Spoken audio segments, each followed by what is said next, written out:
What's up, guys? Big D Wiz, oldschoolstereo.com. I've had some requests in the past, people asking me, hey, why don't you show when you test amplifiers and not output test? I know you guys want to see that, but something a little bit more basic. You know, what about when you get an amp in, what do you normally do? Well, I normally hook it up to a speaker, subwoofer or a small bookshelf speaker, just to test it out. So today what we have is a Lanzar Opti Drive 50. Now this is obviously not the 50C that you probably have seen before on my channel, the massive cheater amp. This is just a regular 25 by 2 Lanzar amp, but has very similar connections as the 50C. Actually, the 50C just has input. It just has a full range input, doesn't have a sub bass input. So this has a built-in crossover. And show you the other side. Looks very similar there. Again, 8-gauge wire coming out, and they put the speaker terminals and the remote on a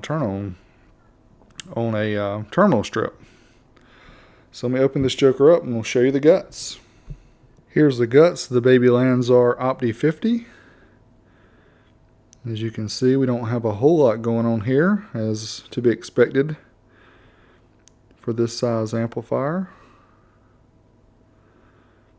Very small toroid there, relatively small caps. This joker's rated at 25 by 2 at 4 ohms, or 50 by 2 at 2 ohms, or 100 watts bridged at 4 ohms. Check the description below. Make sure I put the right specs there. So that's enough about the guts. Let's hook it up and see how to push this Infinity Beta 12 subwoofer.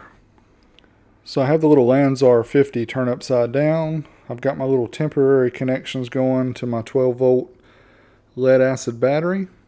And what I've learned over the years is it's very important to have a cheap piece of junk, no good speaker, because I've blown some really nice speakers by hooking them up to amps that have problems with the outputs.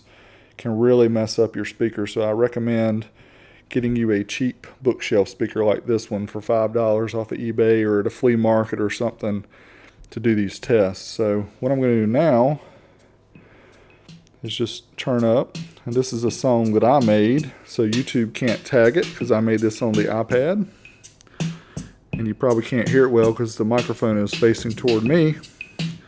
But anyway, I'll just show you here and turn it down a little bit. I'll show you right now we're running stereo, and I'll jump this one over to this side and do mono, and it's working fine. Again, this is the full range input. I'll test the subwoofer input in just a minute. We'll test it on the big Infinity and see how good we can push it.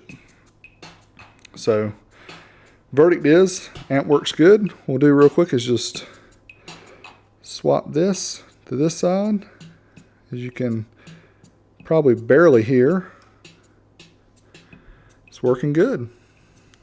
So let's switch over from the full range input to the sub bass input, and let's hook it up to the Infinity and see what it sounds like. Alright, now we're using the sub bass input. We have the amplifier bridged per the proper method for the Lanzar amps, which is the left positive and the right negative, going into the Infinity Beta 12. So let's try it here with the iPhone, the song that I created.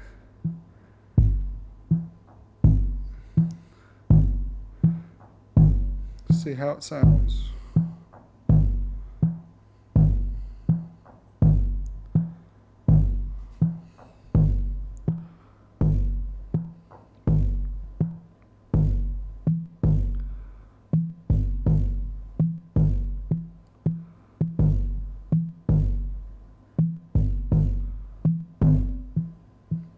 You may be able to tell it's hitting pretty dang good. I'll turn the volume down a little bit. Let's turn up the bass boost and see what it'll do. Tell that the amp is clipping. It's still pushing this Infinity Beta 12 pretty good. It's shaking the walls here in the Old School Stereo Labs.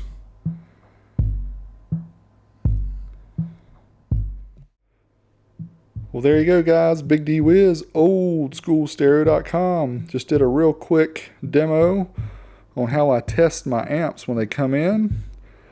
Sometimes I use the little sealed lead acid battery when I don't have room on my bench. Sometimes I've got other things in the way. And we'll just show you how we hook things up, make sure they work. First, we hook them up always to a cheap speaker like this.